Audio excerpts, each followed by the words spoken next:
राधे राधे। मैं हूं बबीता और आप देख रहे हैं सच्चे सनातनी ऑफिशियल चैनल।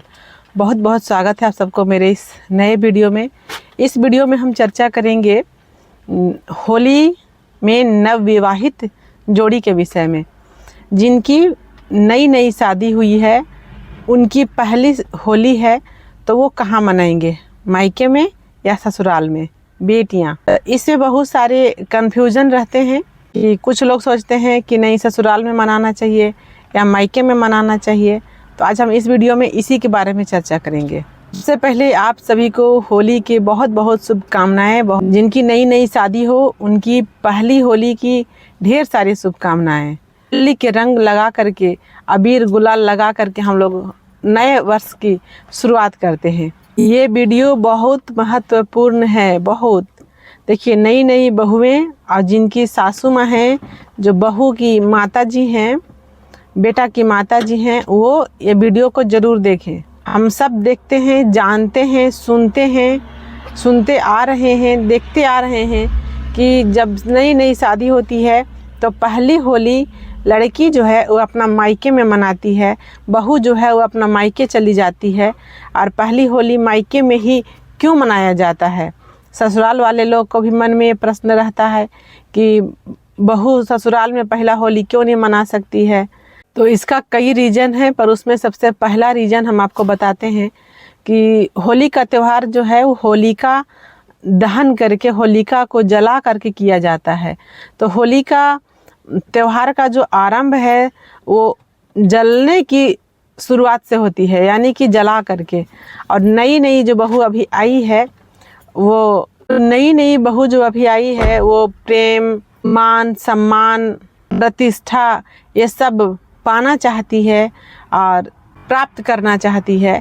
तो उसको हम पहली होली घर में, पहला त्यौहार को, जो उसकी शादी के बाद में जो ससुराल का पहला त्यौहार होता है, वो होली, उसको हम जलते हुए नहीं दिखा सकते हैं। सबसे पहले उसको हम जलते हुए ससुराल का जो शुरुआत है उस पर्व, उस त्यौहार से हम नहीं करवा सकते हैं, इसलिए बहू मायके चली जाती है। और ऐसी भी मान्यता है कि दोनों सास बहू जो पहली शादी के बाद ससुराल आई है, वो बहू और सासू माँ एक साथ में होलिका दहन देखे तो वो दोनों में खटपट हो जाती है, अनबन हो जाती है, यानी कि वो दोनों को पूरा जीवन एक साथ में अच्छा से नहीं निकलता है, ये भी मान्यता है। इसलिए भी नई नई बहू मायके चली जाती है पहली होली पे। और तीसरा सबसे महत्वपूर्ण बात ये है कि होली की जो रात्रि है वो तंत्र क्रिया के लिए बहुत विशेष माना जाता है।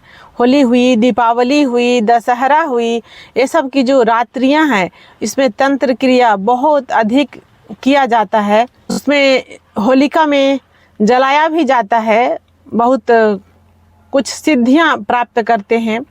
और नई नई जो बहू आती है उनके शरीर में जो हल्दी उबटन लगा हुआ होता है, उसका सुगंध उनके शरीर से आते रहते हैं।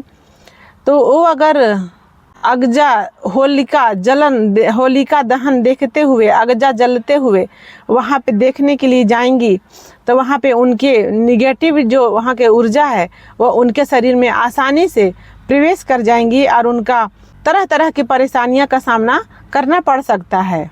चौथी जो बड़ी बात है वो यह है कि दुल्हन जब मायके में होती है तो दूल्हा जो उसका पति होता है वो उसको लेने के लिए ससुराल जाता है कि होली के बाद में वो वापस अपने ससुराल चली आएगी।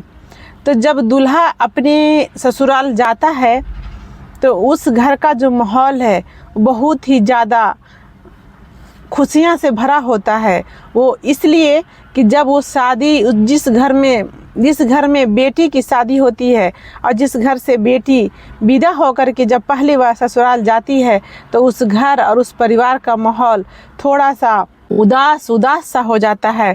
ऐसा लगता है कि मेरी बेटी तो अब पराई हो गई, ऐसा सोच रहता है माता पिता का। और वो लोग सोचते हैं कि मेरी बेटी कैसे रहेगी, उसका ससुराल वाला कैसा है, मेरा दामाद कैसा है, इस चिंता में वो लोग भी रहते हैं।